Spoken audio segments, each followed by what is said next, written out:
What is your opinion about Vijay Mallya? जो लोग credit card use नहीं करते, आप क्या सोचते हैं इनके बारे में? इंडिया में सबसे सस्ता और सबसे श्योर शॉट फॉर्मूला क्या है करोड़पति बनने का? तो आप मेंसा के मेंबर हैं और ये मेंसा क्या है मैं आपको बता दूं। जिनको पता है तो पता है, जिनको पता नहीं है मैं बता दूं। क्या क्या बेस्ट प्लान है मेरे बेटे के लिए? आई am a very bad customer for the bank. ये IQ, EQ और फिनेंशियल IQ अगर वर्सेस डाल दे बीच में तो ये ऑर्डर कैसा रहेगा और आप किसको ज्यादा प्रायोरिटी देते हो और कैसे? 25 साल की अगर उम्र हो किसी की, कौन से 3 फाइनेंशियल एडवाइसेस आप उनको देना चाहोगे या लेने चाहिए? क्या स्टेप्स रेडी करना चाहिए? SIP, म्यूचुअल फंड्स और स्टॉक मार्केट, इनमें से सेफेस्ट क्या है? 5 लाख रुपए लेके अगर कोई अपनी फाइनेंशियल प्लानिंग चालू करे, कैसे करे? क्या गलती सबसे ज्यादा करते हैं लोग? नए इन्वेस्टर्स को कौन सा एसेट क्लास अवॉइड करना चाहिए? पॉप में आपका स्वागत है। आज जिस टॉपिक पे हम बात करेंगे ये ऑलमोस्ट सबका प्यारा सा पसंदीदा टॉपिक है और वो भी पी से है, पॉप की तरह, पागल की तरह, और वो है पैसा। Yes, my dear, we will talk about money. And today we have the best guy to guide us, अंकुर गर्ग जी। नमस्ते। Thank you Babuda. हाँ, वेलकम टू पॉप। तो आप मेंसा के मेंबर हैं और ये मेंसा क्या है मैं आपको बता दूं। जिनको पता है तो पता है, जिनको पता नहीं है मैं बता दूं। ये क्लब जैसा है। किस चीज का क्लब है? इंडिया में जितने भी लोग हाई IQ मतलब टॉप IQ लेवल के हैं उनका क्लब है मेंसा और सर उनके मेंबर है। मेंसा ग्लोबल सोसाइटी है, ग्लोबल IQ है सर, इंडिया में नहीं है, ग्लोबल है। It is there in almost I think 80-100 countries is prevalent there. So all members who qualify above a certain IQ, the top 2 percentile IQ in the world are members of this society. We don't call it a club, we call it a society. It's a platform basically for bright people to interact with each other.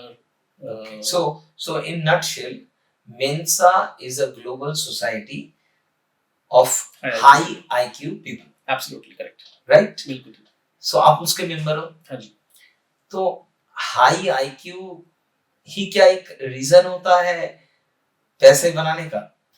नहीं, high IQ सिर्फ किसी भी चीज को करने के लिए आज की डेट में आप देखिए कोई भी एक रीजन इनफ नहीं होता। There is always a combination of factors. High IQ is one factor, but it's not. This is what we tell everybody who takes the exam. जितने लोग एग्जाम लेते हैं उनको पहली चीज बोलते हैं कि अगर आप ये एग्जाम क्लियर कर रहे हो तो इसका ये मतलब नहीं है कि आपने लाइफ में अटेन कर लिया सब कुछ, और अगर नहीं क्वालिफाई कर रहे हैं तो भी जरूरी नहीं है कि आप this is the end of the life. This is one aspect of intelligence we are testing. आज की डेट में बहुत लोग हैं जो अपने अपने फील्ड में जीनियसेस हैं, they may not qualify in this test.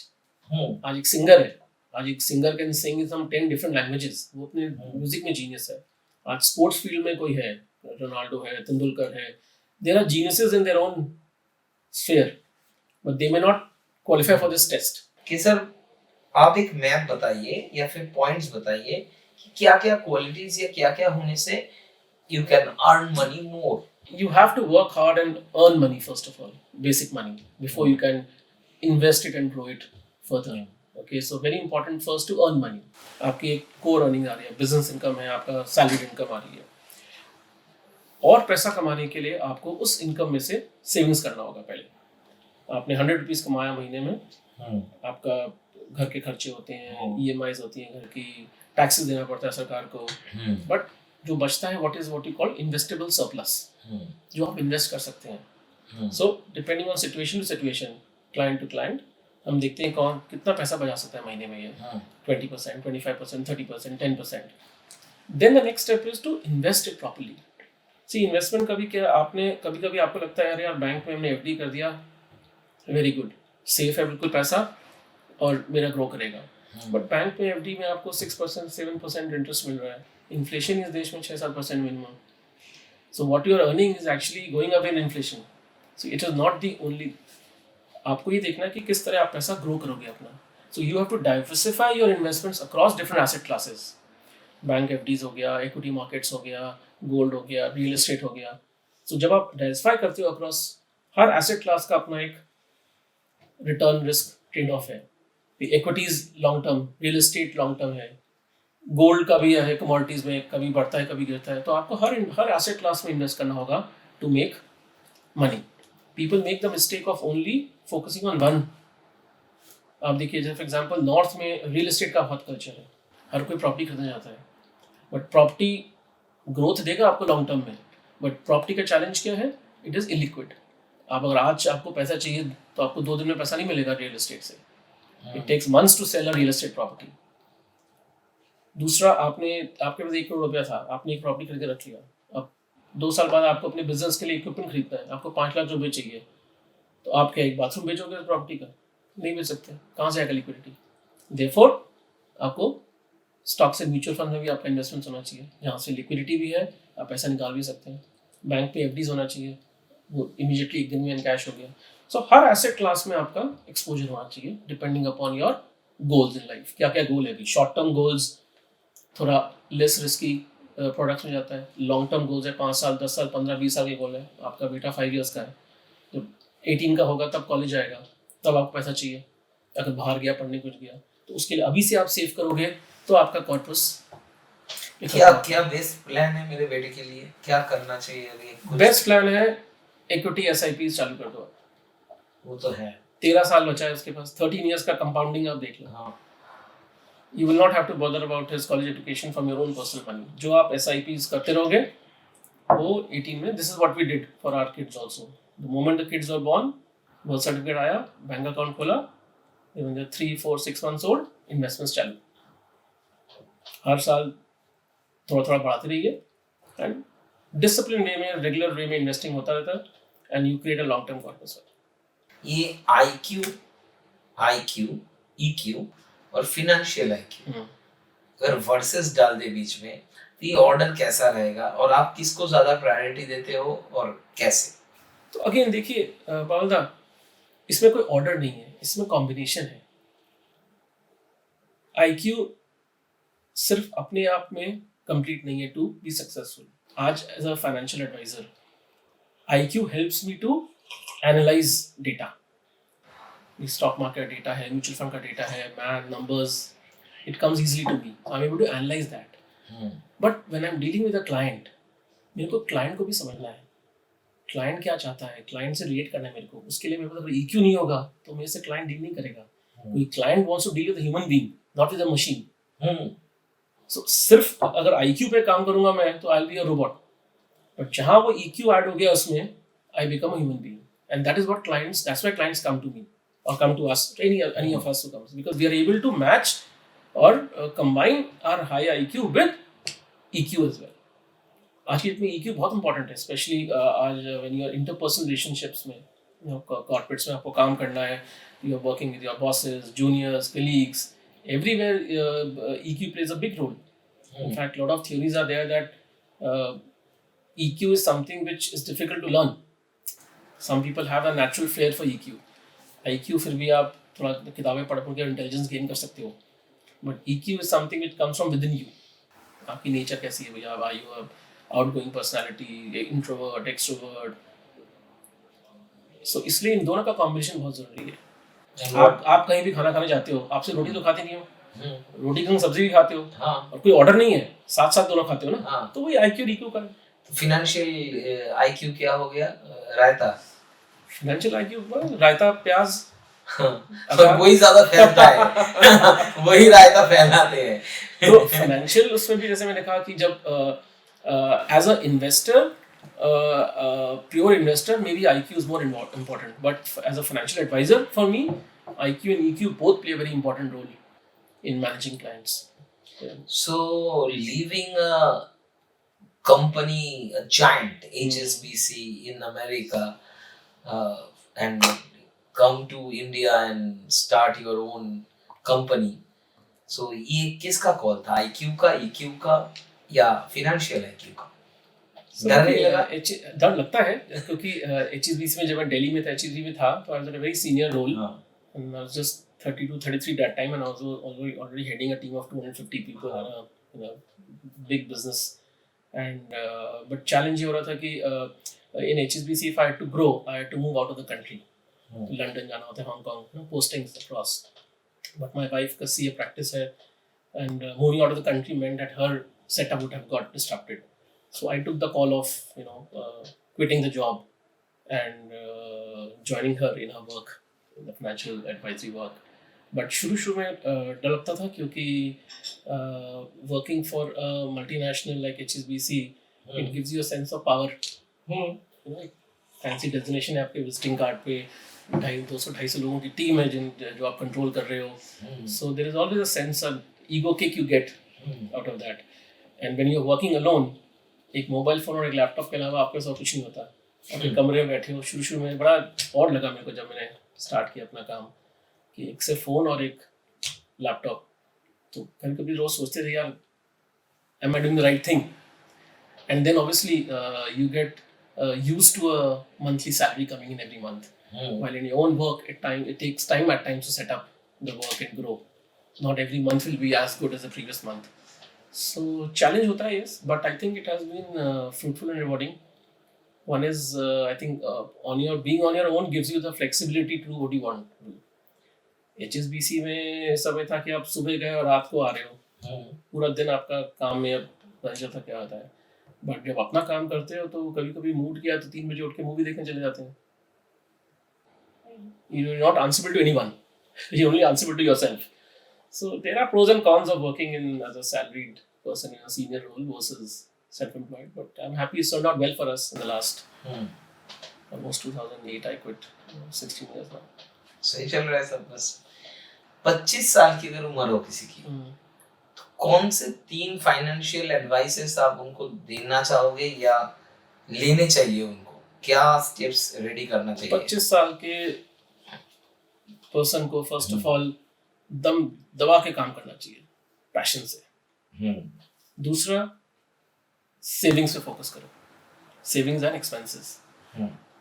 Make sure you save certain. अभी आपके 25 साल की उम्र में आपके पास कोई लायबिलिटी नहीं है. Most 25-year-olds they don't have families in terms of wife or kids or husband, spouse or kids. They don't have loan EMIs running and everything. So they can save more. So saving पे focus रखो. Expenses देखो. आज की date में due to capitalism, the kind of products which are available in India now to spend money on, it is very easy for somebody to go and spend out their entire monthly salary in one evening.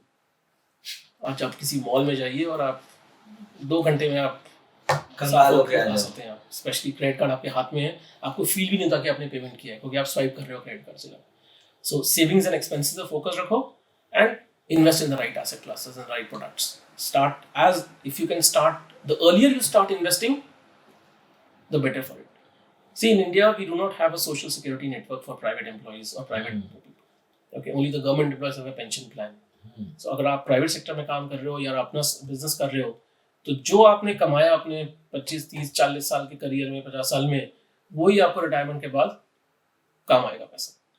तो अगर नहीं बचाया तो फिर problem. As की longevity बढ़ रही है. एवरेज एज इंडिया में पहले 40-50 साल होती थी, आज 70, 75, 80, 85 people are living up to that age. Medical costs are increasing. People's own social aspirations are rising. People are today traveling, even at the age of 70, 80 people are traveling. कहाँ से आएगा उसका पैसा? अगर आपने सेव किया हुआ है अपने वर्किंग करियर में, वही पैसा आपके फिर काम आएगा मेडिकल के लिए, ट्रैवलिंग के लिए, and to lead a good life. Otherwise US की तरह होगा, किसी ओल्ड एज होम में जाके बैठ जाओगे, कहानी खत्म. So very important to start early and continue investing till the time you are earning. तो ये जो कंगाल होने की बात आपने बोली है, जो लोग क्रेडिट कार्ड यूज नहीं करते, आप क्या सोचते हैं इनके बारे में? देखिए, credit card by itself is not a bad product. खराब चीज नहीं है. खराब प्रॉब्लम होता है जब आप अपनी हैसियत से ज्यादा स्पेंड करते हो क्रेडिट कार्ड पे. पर वही तो स्कोप होता है. तो आज मैं क्रेडिट कार्ड हम लोग मैं और माय वाइफ जूही, हम लोग हर चीज क्रेडिट कार्ड पे यूज करते हैं. But we make sure that due date से 3 दिन पहले वो पेमेंट फुल हो जाए।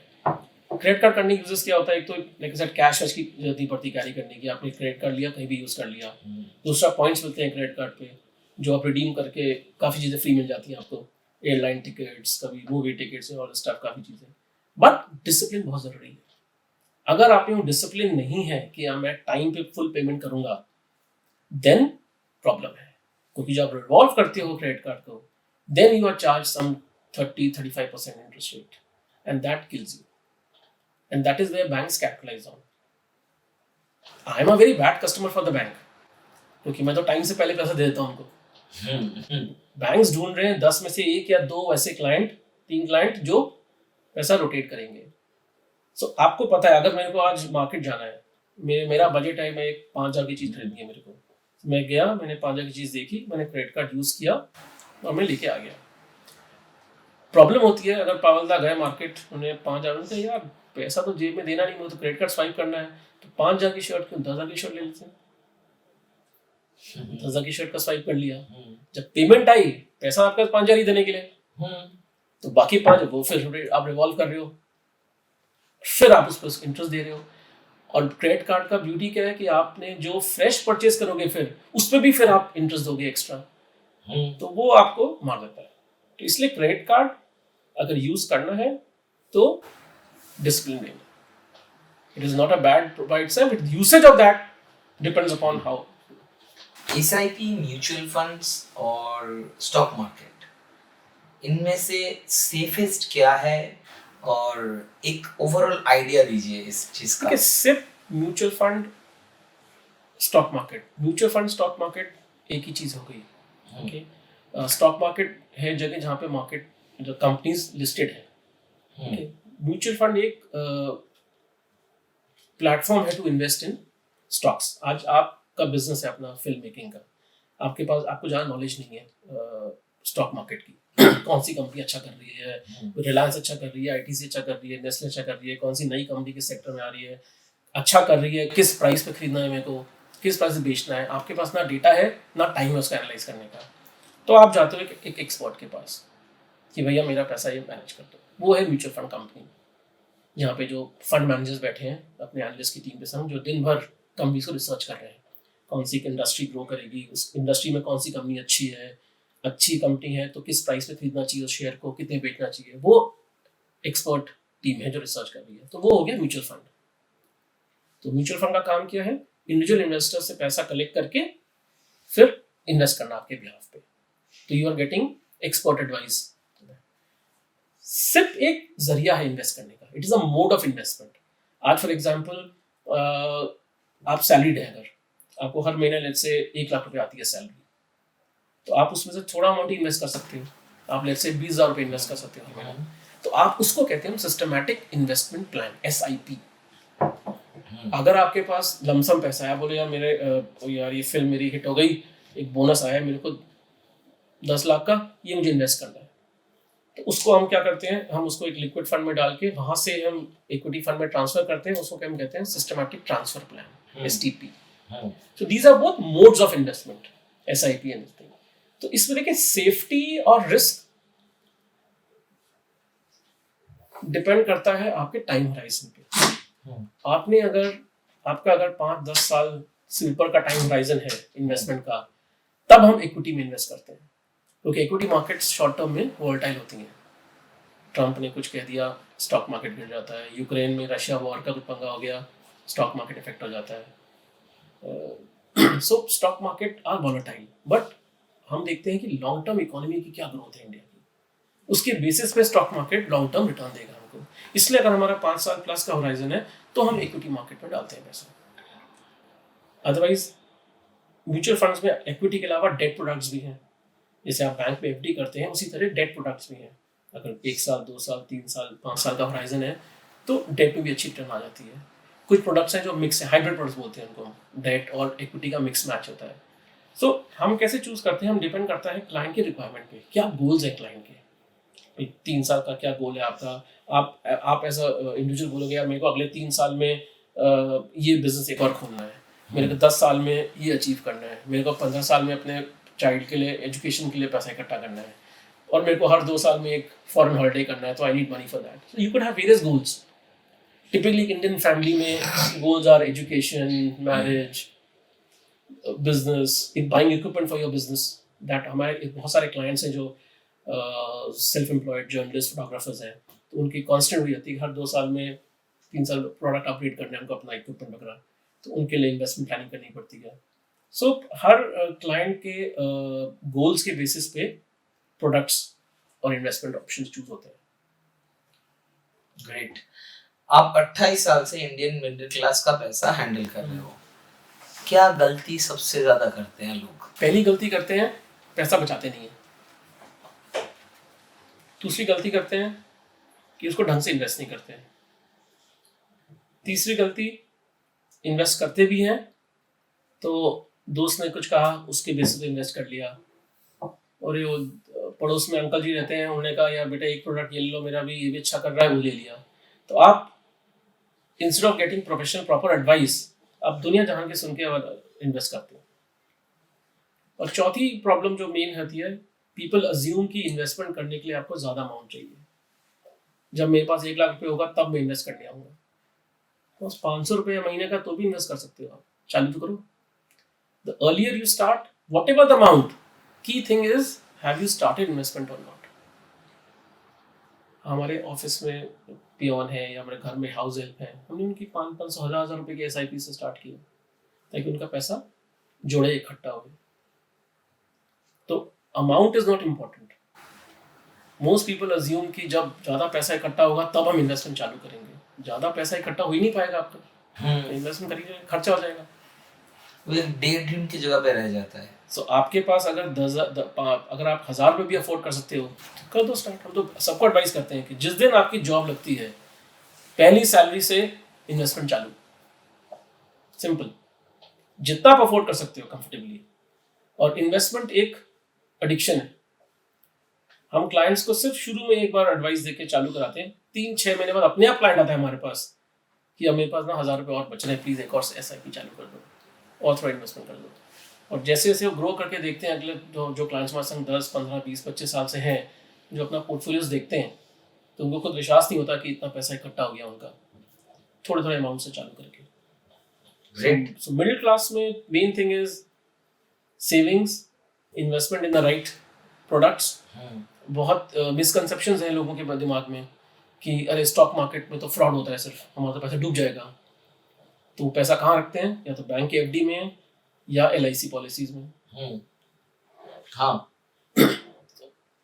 इन्वेस्टमेंट फ्रॉड मार्केट में ही होता. आपका तरीका सही नहीं है. अगर आपने 1 साल का या 2 साल का पैसा स्टॉक मार्केट में डाला तो उसमें नुकसान हो सकता है आपको, क्योंकि मार्केट तो वोलेटाइल है. तो 5 साल प्लस का पैसा है वही आप इन्वेस्टमेंट करेंगे स्टॉक मार्केट में.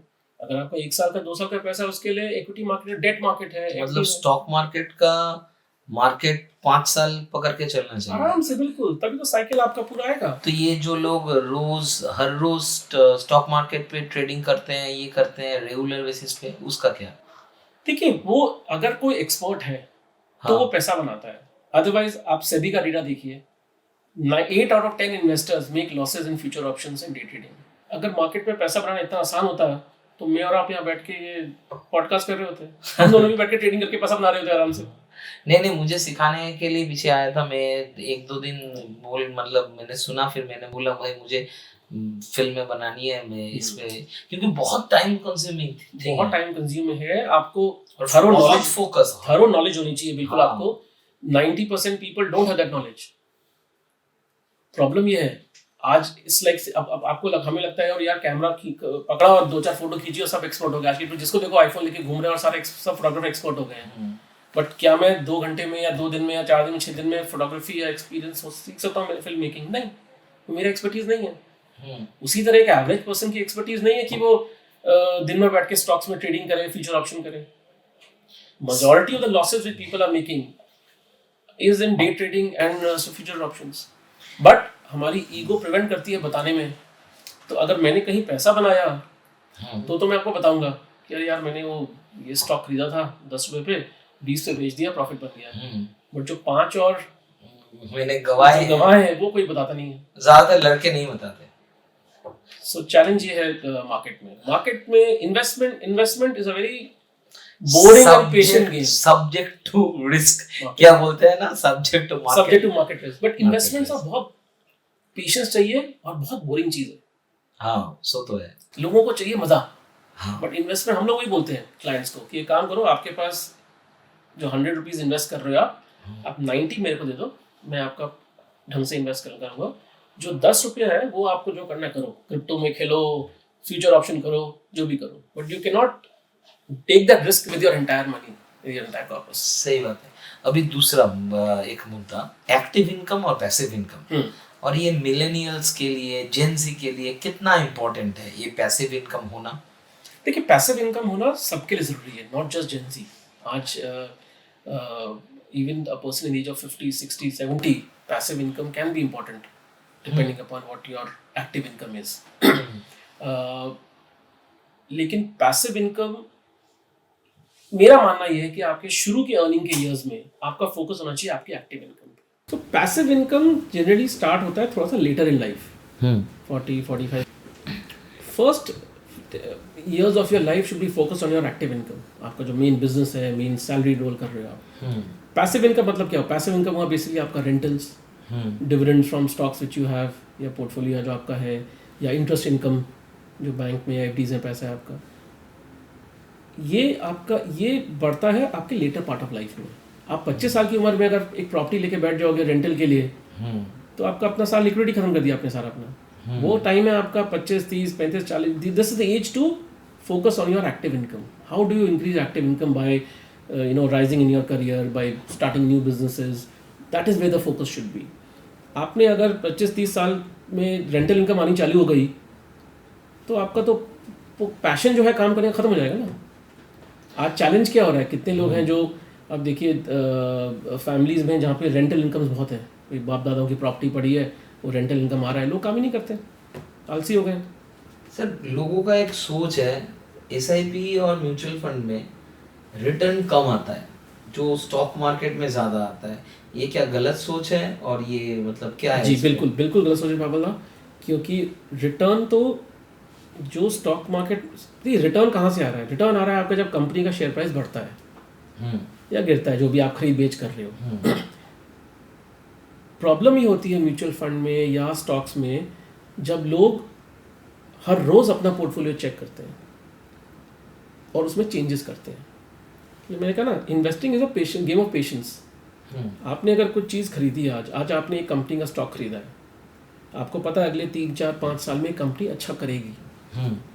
अभी हो सकता है बीच में थोड़ा सा नीचे जा रही है कंपनी, अभी कुछ मैनेजमेंट के डिसीजंस हैं जो अभी इन्वेस्ट किया उन्होंने पैसा उस इंडस्ट्री में, अगले 2, 3, 5 साल में बढ़ेगा, तो आपको पेशेंस रखना पड़ेगा उसको। आपका बच्चा छोटा है अभी, आप उसको 5 साल की उम्र में क्या 10 साल, 15 साल, 18 साल वाली चीज़ें सिखा रहे हो या करा रहे हो? नहीं। अभी वो 5 साल की उम्र, धीरे धीरे ग्रो करेगा वो भी। तो उसी तरह स्टॉक प्राइस भी ऐसे ही ग्रो करता है। प्रॉब्लम आती है जब लोग देखते हैं, अरे यार मैंने ये स्टॉक खरीदा 100 रुपये का, मेरी उम्मीद थी 200 रुपये जाएगा, ये तो 110 पे अटका हुआ है, बेच दिया उसको, कुछ और ले लिया। तो और जब बढ़ने का टाइम है उसका, जब वो 110 से 125 बढ़ा तो आपने उसको बेच चुके थे पहले यार। तो प्रॉब्लम होती है जब when you are frequently tinkering दिया पोर्टफोलियो, आज ये खरीदा आज बेच दिया, पेशेंस नहीं रखी, इसलिए लगता है लोगों को कि मेरे को रिटर्न नहीं आई। आपने रिटर्न आने का मौका ना दिया। सही है। इंडियन मिडिल क्लास क्या 10-15 साल में फाइनेंशियली फ्री हो सकती है? देखिए, फाइनेंशियली फ्री होने के लिए 2 चीज़ें हैं। क्या? आपके क्या फाइनेंशियल गोल्स थे और आपने कितना इन्वेस्ट किया उस गोल्स को अचीव करने के लिए। सर, यही तो हम जैसे लोगों को एग्जांपल दे रहा हूँ, आपने पता ही नहीं होता। आप अगर एक 5,000 रुपये की मंथली SIP स्टार्ट करिए आज, हाँ, हम 10% रिटर्न आती है उस पर कंजर्वेटिव, ठीक है, मार्केट 12-15 ग्रो करती है, हम कह रहे हैं 10% रिटर्न हमको आती है उस पर। 10 साल के बाद अगर आप अपना पोर्टफोलियो देखोगे, 5,000 रुपये हर महीना दिया आपने, तो आपका होता है 10 लाख रुपये इकट्ठा होता है। और वही 15 साल हो जाए तो डबल हो जाता है, 10 से 20। तो अब आपके क्या गोल्स थे, आपने कितना पैसा डाला? प्रॉब्लम ये होता है, people want to make money without investing enough. उनको रिटर्न ज़्यादा चाहिए होती है, देखिए रिटर्न्स हमारे इंडिविजुअल के हाथ में नहीं होता, रिटर्न्स होता है इकोनॉमी कितनी ग्रो कर रही है, ग्लोबल इश्यूज क्या हैं, मार्केट कैसे ग्रो कर रही है। की थिंग इज आप अपने आपके में कंट्रोल किया आपके हाथ में कि आप कितना इन्वेस्ट कर रहे हो रेगुलरली। सो 10 साल 15 साल 20 साल में फाइनेंशियली फ्री होना डिपेंड करेगा आपको क्या गोल था। अगर आपका गोल था कि मुझे 10 लाख रुपए चाहिए जेब में, तो 10 साल में आ गए, आपको 5,000 रुपये डाल दो, हर महीना आ जाएंगे आपके आराम से। सो ये 10 साल में जो जाएगा 10 लाख 5 साल में डबल कैसे क्यों होगा? कंपाउंडिंग। क्योंकि पैसा आपको जो 10% रिटर्न आ रही है, हाँ, वो आपके टोटल पे आ रही है। पहला महीना में 5,000 रुपये पे आई, दूसरे महीने पे 10,000 रुपये पे आई, तीसरे 15,000 रुपये आई, उसको हम बोलते हैं compounding. That is the beauty of compounding which is where patience plays a role. जितना आप पेशेंट है अपने पोर्टफोलियो के साथ, जितना आप उसको टाइम देंगे, एक कहावत है जैसे, it is not the timing which matters, it is the amount of time you spend in the market. लोग टाइमिंग की कोशिश करते हैं, अरे आज मार्केट गिर गई 200 पॉइंट खरीद लो, ये अरे आज बढ़ गई खरीद लो, ये वो जरूरी नहीं है। उसमें आपको कुछ पता नहीं है आज की डेट में कितनी बार होता है सुबह मार्केट बढ़ी हुई होती है, जब तक क्लोज होती है दोपहर में वो गिरी हुई होती है। वो आपके हाथ में नहीं है, कंट्रोल में नहीं है। आपके कंट्रोल में क्या है, कितना इन्वेस्ट कर रहे हो आप और कितना पेशेंटली आप लॉन्ग टर्म उसको ग्रो करने दे रहे हो। सर, इंडिया और ग्लोबल वेल्थ कल्चर में आपको सबसे बड़ा डिफरेंस क्या लगता है? ये यूएसए में stock ownership ratio versus India का लो इन्वेस्टर पार्टिसिपेशन, मतलब क्या लगता है? दो मेन डिफरेंसेस हैं। एक है कि इंडिया में the investment participation in the stock market is very low. सिर्फ 6 या 8% लोग स्टॉक मार्केट में इन्वेस्ट करते हैं। यूरोपियन कंट्रीज़ में, यूएस में the figure is between 40 to 70%। So equity culture अभी कुछ सालों में ये सिप के माध्यम से सबसे लोगों ने चालू किया इन्वेस्ट करना। आप देखिए, अगर आपने अपने पेरेंट्स का टाइम देखेंगे तो उनकी इन्वेस्टमेंट ऑप्शंस क्या थी? पोस्ट ऑफिस और LIC, हाँ, दो ही चीज़, या बैंक पे पैसा। आपके फादर ने या आपके ग्रैंडफादर ने कभी भी स्टॉक मार्केट में इन्वेस्टमेंट नहीं किया होगा, नहीं किया। ठीक है। तो ये स्टॉक मार्केट में इन्वेस्टमेंट का कल्चर अब धीरे धीरे हमारे देश में बढ़ रहा है। पीपल आर रियलाइजिंग कि भाई पैसा एक्स्ट्रा इससे बढ़ेगा, हमारा अच्छा ग्रोथ आएगी, इकोनॉमी ग्रो कर रही है। इंडिया की इकोनॉमी देखिए 70s 80s में तो इंडिया की इकोनॉमी बिल्कुल बंद पड़ी थी, ग्रो नहीं कर रही थी। अब पिछले 20-25 साल से ग्रो करना चालू की है। अगले 10-15-20 साल में we are the fastest growing economy in the world right now.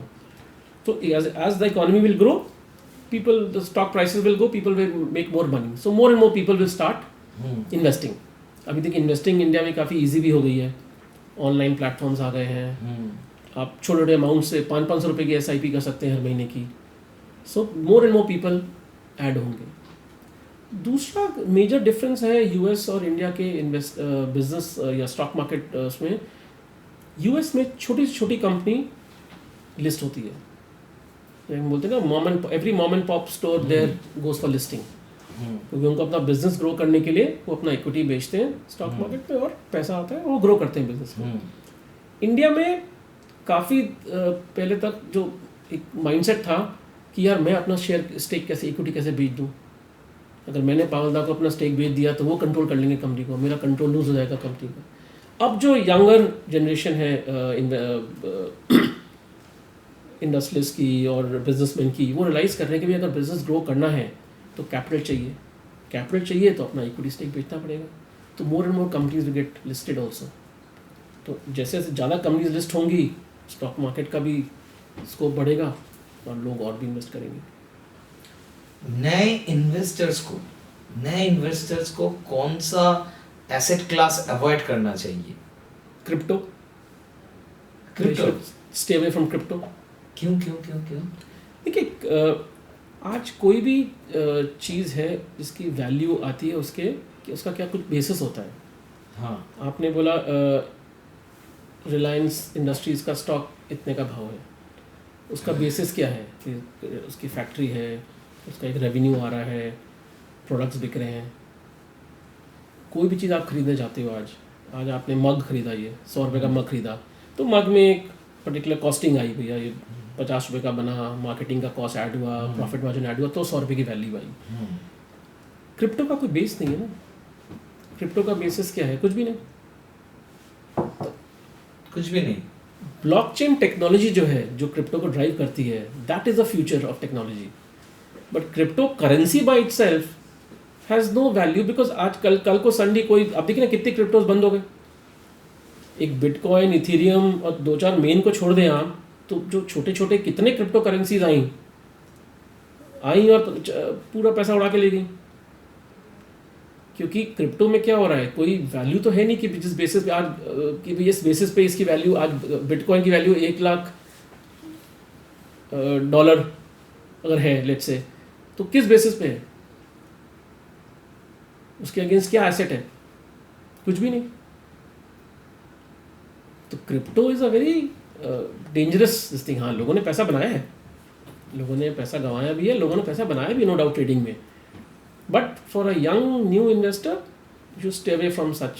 एक फिनेंशियल एडवाइस जो आप खुद को 25 साल की जब उम्र थी देना चाहोगे, जिसकी वजह से आप और भी जल्दी करोड़पति बन सकते थे. अगर उस समय SIPs चालू कर ली होती तो और पैसा बनता है. उस समय हम लोग भी यंग थे, तो हमें भी लगा कि पैसा बनाने का तरीका है स्टॉक मार्केट में डायरेक्टली इन्वेस्ट करके. हम लोग सोचते थे भी, हमने MBA फाइनेंस किया हुआ है, हम लोग को फाइनेंस की बहुत नॉलेज है, तो हमने भी डायरेक्ट स्टॉक्स में बहुत इन्वेस्ट किया पैसा, बहुत लूज़ किया पैसा. वही अगर हम डिसिप्लिन वे में SIP के थ्रू म्यूचुअल फंड में लगाते पैसा तो. बट हाँ, क्योंकि मैं फाइनेंस बैकग्राउंड से था, मेरे को थोड़ा आइडिया था. बट आज की डेट में advice to any youngster is just start SIPs in mutual funds and watch your money grow. क्या क्रिप्टो बबल है या फ्यूचर? जैसे मैंने कहा, क्रिप्टो के जो बैकग्राउंड में ब्लॉकचेन टेक्नोलॉजी है वो फ्यूचर है. क्रिप्टो खुद एक एज अ करेंसी, देखिए, no country is recognising crypto barring 1 or 2 row countries. Reason क्या है उसका? आज आप कोई भी बैंक से पैसा ट्रांसफ़र करते हो तो जो सेंट्रल बैंक है आपका, रिजर्व बैंक ऑफ इंडिया कुछ है, या बैंक्स हैं, वो ट्रैक कर सकते हैं कहाँ जा रहा है पैसा, आपने किसको पेमेंट की, किस लिए पेमेंट की. क्रिप्टो में क्या, आपके फ़ोन पे जो क्रिप्टो का वॉलेट है उसमें आप करोड़ रुपए लेके कहीं भी दुनिया में घूम सकते हैं, किसी भी इलीगल चीज़ खरीद सकते हैं, कोई भी ट्रेड कर सकते हैं. Governments and banks have no way of tracking it. This is why no government is recognising crypto as a legitimate means of currency. तो क्रिप्टो करेंसी वर्ड जो नाम यूज़ कर रहे हैं, but it's still not a currency, it is simply a product which is being traded. Okay. Real estate या stock market, youth के लिए पहला क्या सही है? यूथ के लिए पहला स्टॉक मार्केट, म्यूचुअल फंड्स. क्योंकि रियल एस्टेट क्योंकि रियल एस्टेट मैंने आपको बताया इलिक्विड चीज़ है. अगर आप अपना सारा पैसा शुरू में डाल दोगे रियल एस्टेट में और EMI शुरू से देना चालू कर दोगे, तो you are not letting your money grow, you are blocking your money. तो रियल एस्टेट का भी इम्पोर्टेंट रोल है आपके लाइफ में, बट लेटर पार्ट. शुरू में, स्टार्टिंग में ऐसा है, शुरू में आप EMI का बर्डन लेके क्यों करियर चालू कर रहे हो अपना. आप कैसे स्ट्रेस डील करते हो जब मार्केट गिरता है?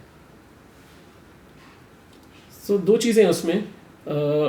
हम लोग मार्केट्स में जो हम लोग अपना क्लाइंट्स का इन्वेस्टमेंट करते हैं, हम शॉर्ट टर्म ट्रेडिंग के पॉइंट ऑफ व्यू से नहीं करते.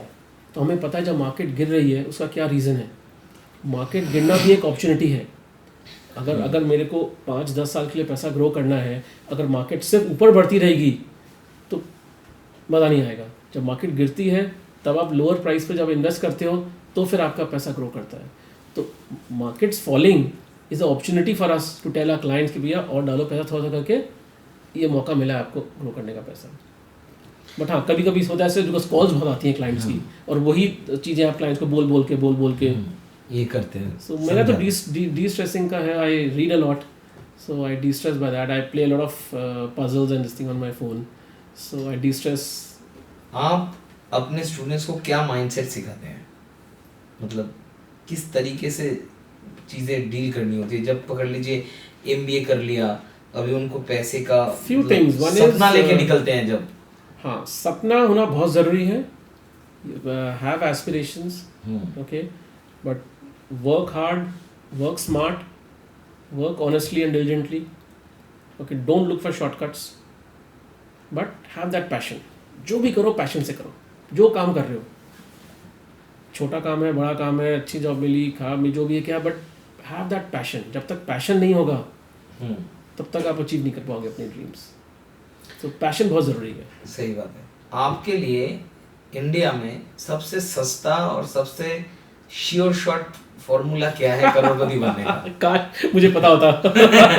नहीं, थोड़ा कुछ भी। देखिए, कोई भी श्योर शॉट फॉर्मूला नहीं है। शॉर्टकट नहीं बोला मैंने, श्योर शॉट। श्योर शॉट वही कह रहा हूं, कोई श्योर शॉट फॉर्मूला नहीं बोला है।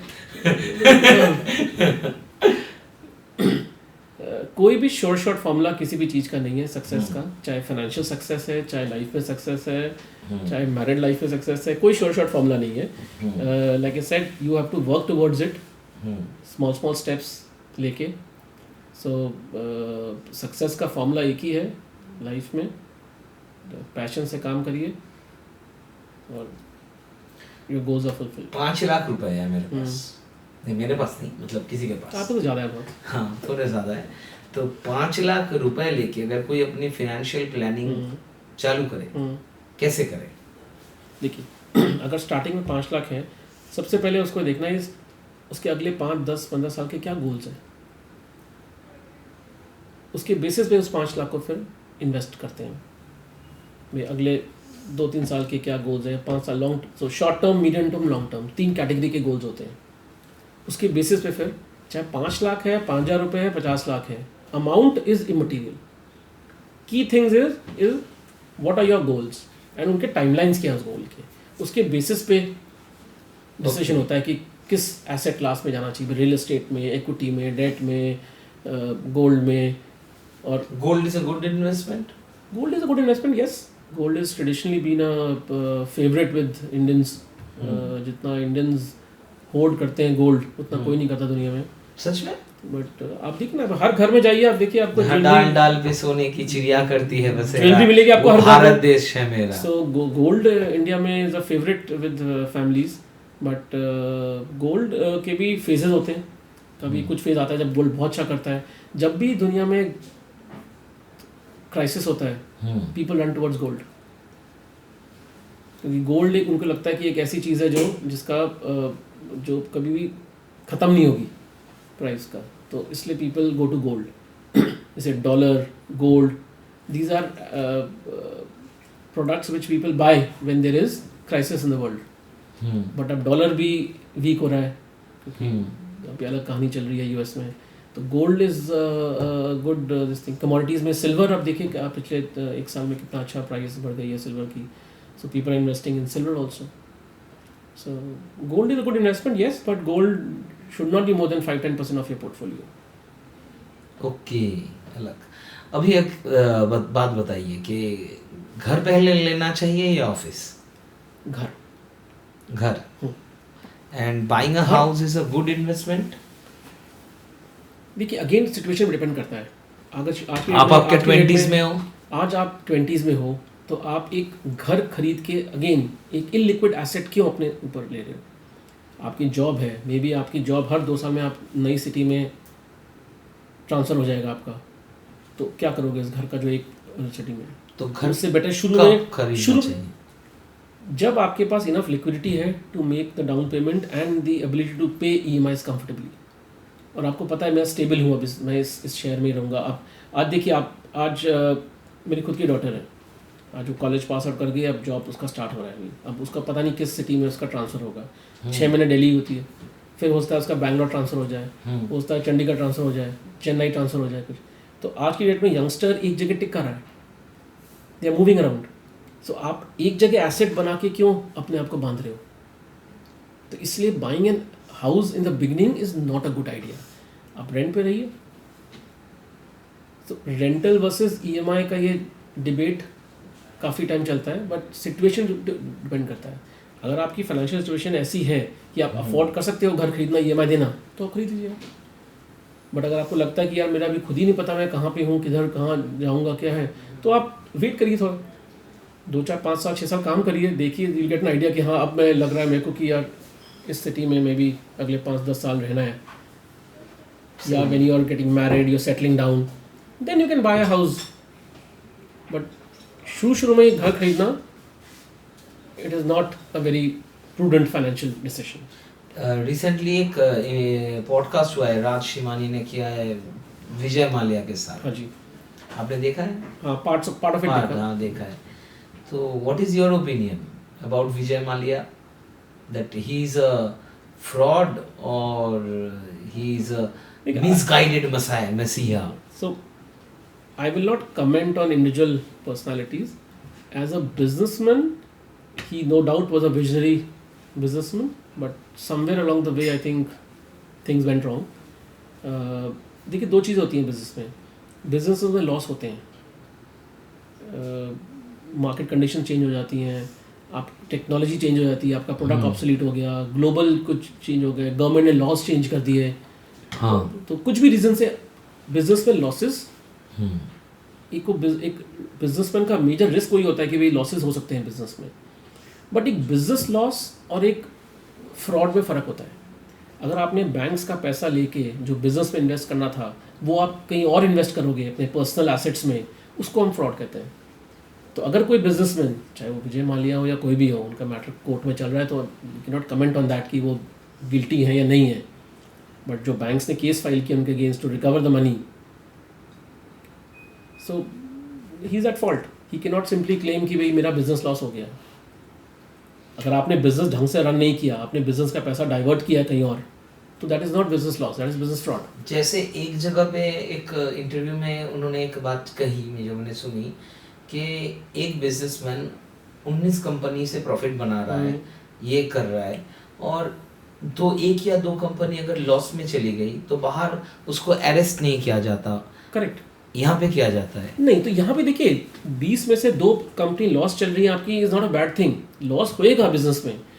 क्वेश्चन ये है कि एज अ प्रोमोटर आपने क्या किया लॉस लाने के लिए। आपका नॉर्मल बिजनेस लॉस है या आपने गलत तरीके से बिजनेस रन किया जिसकी वजह से फ्रॉड हुआ और जिसकी वजह से लॉस हुआ, वो चीज़ देखना है हमें। अगर सही तरीके से भी लॉस होता है तो देखिए वो तो एक बिजनेसमैन का बिजनेस में लॉस तो एक इनहेरेंट रिस्क है। वो लॉस लेगा कौन? क्योंकि प्रॉफिट तो लेता है बिजनेसमैन। देखिए बट लॉस क्यों वर्कर्स? देखिए लॉस और प्रॉफिट दोनों लेते हैं शेयर होल्डर्स, राइट? ठीक है। जहां तक एम्प्लॉइज का सवाल है, as a businessman, as a honest true businessman, it is your duty to make sure that your employees are paid for. तो अगर लॉस हुआ है तो मेरे हिसाब से, I could be wrong, but मेरे हिसाब से चाहे विजय माल्या का केस है, जेट एयरवेज का एग्जांपल देखा हमने, एयरलाइन इंडस्ट्री में 2 एयरलाइन जो बंद हुई, जहाँ पे आज तक एम्प्लॉइज़ को पुराना पैसा पीएफ का भी और नॉर्मल सैलरीज नहीं दी गई। So that is wrong, and which is why these people are under the scanner of the government and they are on the run. अभी वो रो रहे थे, मतलब रो रहे थे, मतलब बोल रहे थे कि अनिल अंबानी का इतना 49,000 करोड़ माफ कर दिया बैंक ने, मेरा तो 6,000 करोड़ है बस। ऐसा कुछ। तो ये जो बैंक्स, जैसे पतंजलि का मुझे पता है बहुत माफ किया है, अनिल अंबानी का माफ किया है, ऐसे बहुत सारे पैसे, करोड़ों पैसे बैंक ने माफ कर दिए। और मैं इन बैंक का नेचर जानता हूँ। 1 लाख रुपए की वजह से, 60,000 रुपए की वजह से लोगों ने सुइसाइड किया है, और बैंक ने गुंडे भेजे हैं घर पे। ये है 60,000, 1 लाख, 3 लाख लोग मरे हैं। LIC से पैसे से, तू बेटा इसको सॉल्व कर देना लिख के। मैं जानता हूँ ऐसे फैमिलीज को, मतलब एकदम पर्सनली जानता हूँ। तो ये क्या है, ये क्या है सिस्टम, क्या है? देखिए unfortunate part of capitalism is the nexus between politicians and industrialist. This is the key word of this interview. आज की डेट में पॉलिटिशियंस को भी पैसा चाहिए to run their campaigns, to run their political parties. तो आप और मैं तो देंगे नहीं पैसा, और हमारा जितना हम देंगे उससे काम चलेगा नहीं। It is the big business houses और big industries which fund these political parties. कोई भी किसी को पैसा क्यों देगा मुफ्त में? कुछ फेवर एक्सपेक्ट करेगा। तो वही है क्विड प्रो को जैसे कहते हैं, तो भैया देखिए मैंने आपको फंडिंग की, मेरा बिजनेस अब लॉस चल रहा है तो आप मेरा लोन माफ़ करिए। अब इश्यू वही होता है, जिसकी लाठी उसकी भैंस, जो जितना पावरफुल है वो उतना एक्स्ट्रा कर पाता है। एक गरीब आदमी 1 लाख का लोन भी उसका लोकल ब्रांच वाला माफ़ नहीं करता, और बड़े बड़े इंडस्ट्रीज का 1,000 करोड़ भी माफ़ हो जाता है, क्योंकि वो लोग वो यूज़ करते हैं, देखो हमारे तो 10,000 एम्प्लॉई हैं, अगर ये कंपनी बंद हो जाएगी तो 10,000 लोग बेरोज़गार हो जाएंगे, तो हमारा लोन माफ़ कर दीजिए, हम 10,000 करोड़ 10,000 लोगों को की कंपनी चलती रहेगी। सर ये भी मुझे होता है। एक 3-4 चीजें लगती हैं, मैंने एक इकोनॉमिकल चीज पॉलिटिक्स और बैंक सिस्टम का ड्रॉ किया है, मैं वो आज कहना चाहता हूँ। आपसे बात करके इतना अच्छा लग रहा है इसलिए बोलना चाहता हूँ, आप मुझे बताना मैं सही हूँ गलत हूँ, कितना मिड वे में हूँ। बैंक गरीबों को पैसा नहीं देती ज़्यादातर, जिनके पास होता है, जैसे मिडिल क्लास को देती है और हायर क्लास को तो देती है, जो सिस्टम के लिए देती है, जो जो करना है देती है। गरीबों को क्यों नहीं देती है उस पे मैं बाद में आता हूँ, पर पहले मैंने बोल दिया।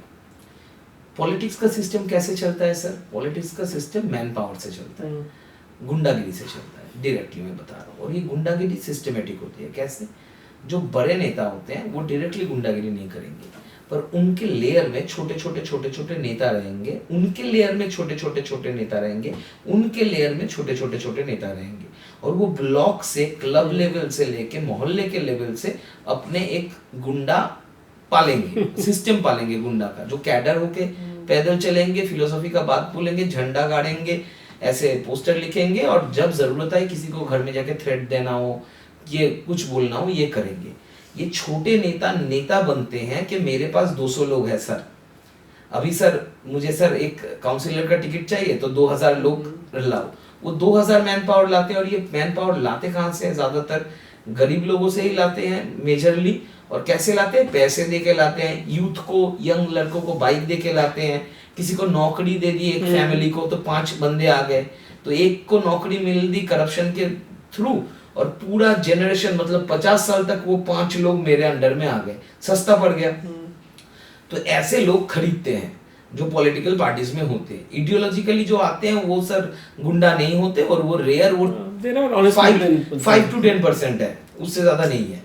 तो बाकी जो 90% पॉलिटिकल पीपल है वो करप्ट ही है, आइदर मिनिमल करप्ट, एक नौकरी हम किसी को तो मिलनी ही थी, हमको मिल गई, हमने भी तो थोड़ा पैसा दिया था, ये सब टाइप के, या मोहल्ले का कि तेरे दुकान यहाँ पे एक जगह बना, 5 दुकान मेरे पार्टी के लड़कों को ही देंगे। तो ऐसे फैमिलीज ऐसे इकट्ठा करते हैं वो। तो ऐसे छोटे नेता और लोग बराबर आके, बड़ा नेता होता है तो छोटे बिजनेसमैन उन छोटे नेता को फंड करते हैं कि तू जब बड़ा नेता हो जाएगा मेरा ये कर देना, तो वो छोटा बिजनेसमैन बड़ा बिजनेसमैन बनता है। ये ऐसे सिस्टम से चलता है। और बड़े बिजनेसमैन बड़े नेता को फंड करता है, और बड़े नेता इस फंड से ये सिस्टम अपने हाथ पे रखता है।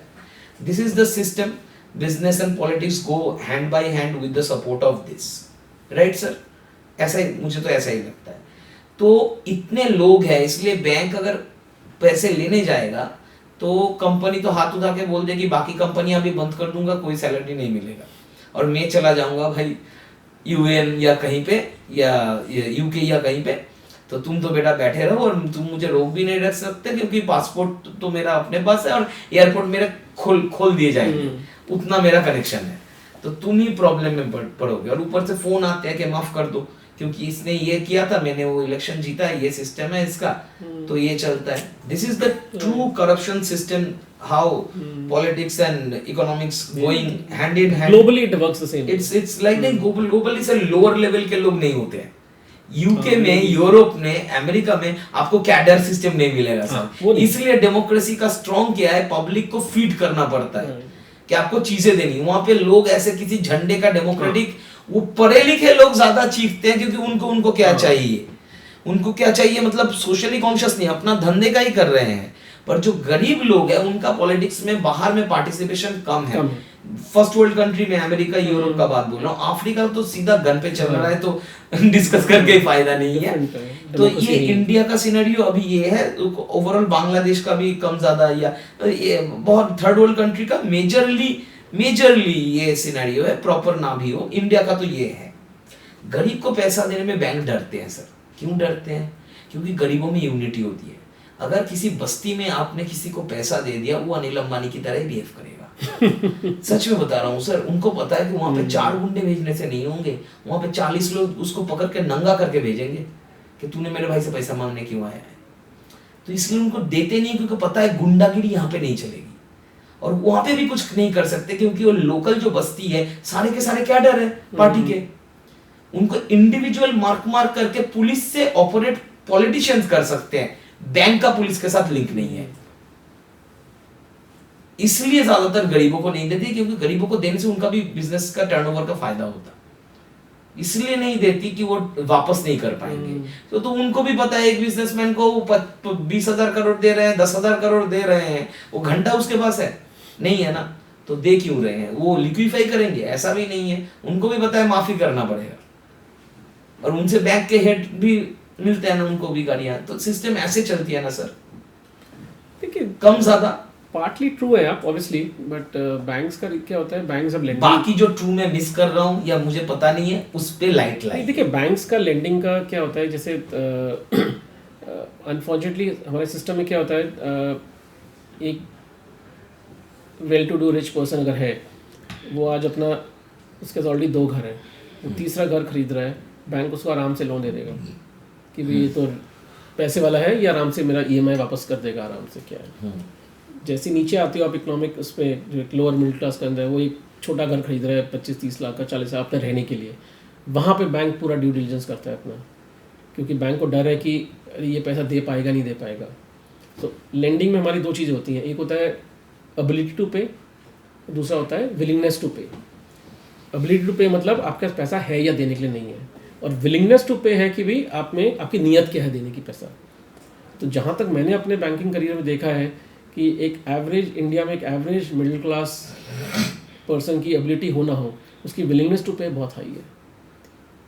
होम लोन पे कोई डिफॉल्ट नहीं करता इंडिया में, हाँ, मॉरली करेक्ट होते हैं, क्योंकि बचपन से हमें सिखाया गया है कि भैया होम लोन की ईएमआई और एलआईसी का प्रीमियम, ये 2 चीज़ें टाइम पे आप भर दो सर। तो अनफॉर्चुनेटली सिस्टम बट ऐसा हमारे है कि सिटीजन ज्यादा मॉरली करेक्ट होते हैं या बैंक्स? Morally correct. हाँ, लेकिन बैंक्स या कोई भी एक कॉरपोरेशन जो है वो एक प्योर मनी मेकिंग मशीन है, तो models at times takes a back seat. हाँ वही है, दे हैव डिफरेंट कंसिडरेशंस। आज की डेट में आज एक बैंक भी है, वो बाकी बैंक से भी कम्पीट कर रहा है, उसको उसके शेयर होल्डर्स भी हैं, पब्लिक को भी जवाब देना है। अगर सरकारी बैंक है तो they are answerable to the government also, so there are lot of pusher and pull pressures on organisations. अभी सर रैपिड फायर पे आते हैं। ये रैपिड फायर बोलते हैं, मैं बोलता हूँ खटाखट सवाल फटाफट जवाब। ओके जी, करते हैं। एक बुक जो हर इन्वेस्टर को पढ़ना चाहिए।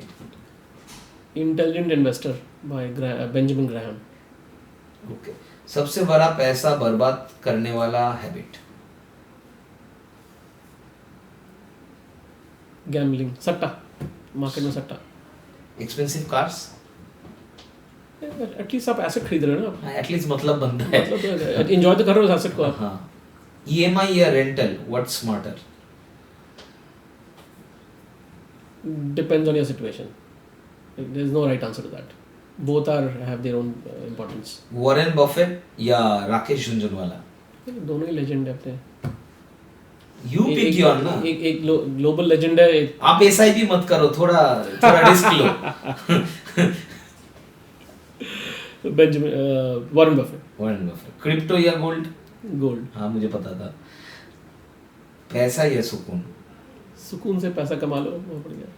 या पैसे से सुकून ले लो। या पैसे से सुकून कमा लो, खरीद लो। हाँ हाँ, दोनों पैसा सुकून छीन लेता है जब आप सिर्फ पैसे का सोचते हो। बिल्कुल जी। जब आप सुकून के लिए पैसा सोचते हो तो थोड़ा बहुत तो होता है। आज की डेट में लाइफ में पावला क्या हो गया, कोई भी एक चीज काफी नहीं है। आज हर चीज का एक अपना अपना रोल है प्ले करने का। तो मैं हमेशा यूज करता हूँ एग्जांपल थाली का कॉन्सेप्ट। जब खाना खाने जाते हो, एक थाली लेते हो आप, उसमें हर चीज़ होती है, रोटी, दाल, सब्जी, चावल, रायता, मिठाई, आप सब चीज़ एंजॉय करोगे। राजमा। तो आप हर चीज़ एंजॉय करते हो थोड़ा थोड़ा। आप सिर्फ अगर जाओगे खाना खाने और सिर्फ रोटी खा के आ जाओगे तो काम कैसे चलेगा, या सिर्फ सब्जी खा लिया आपने तो मज़ा नहीं आएगा। तो इसलिए लाइफ में चाहे फाइनेंस है या नॉर्मल लाइफ है, तो थाली कॉन्सेप्ट है, हर चीज़ का अपना एक रोल है और हर चीज़ को एंजॉय करके करना चाहिए। हर चीज़ होनी चाहिए। तो पैसा भी ज़रूरी है, सुकून भी ज़रूरी है। एक फाइनेंशियल मीथ जो इंडिया को बर्बाद कर रहा है? Quick returns. No quick returns. ये क्विक रिटर्न्स कमाना is what is the problem. आज पैसा आया, आज इसको कैसे डबल करूं मैं 3 महीने में, 6 महीने में। That mindset is the problem. सही है। कैसा लगा? Good, This is the first time I've done this kind of podcast. Thank you for giving the opportunity. Lovely. Welcome. Thank you. आप एक बार बोल दीजिए हमारे पॉप को सब्सक्राइब करने के लिए. Please subscribe to Pavlopedia. Pavelda is an amazing, not just an amazing filmmaker, but he and his team are very nice people as well to deal with. So, all the best to you. Thanks. And look forward to more and more subscribers. देखते हैं More and more people following your podcast. ये हमारा slow investment कितना दूर तक जाता है. जाएगा, दूर तक जाएगा. Patience. बस आपने बोल दिया तो हो गया काम. Thank you. Thank you.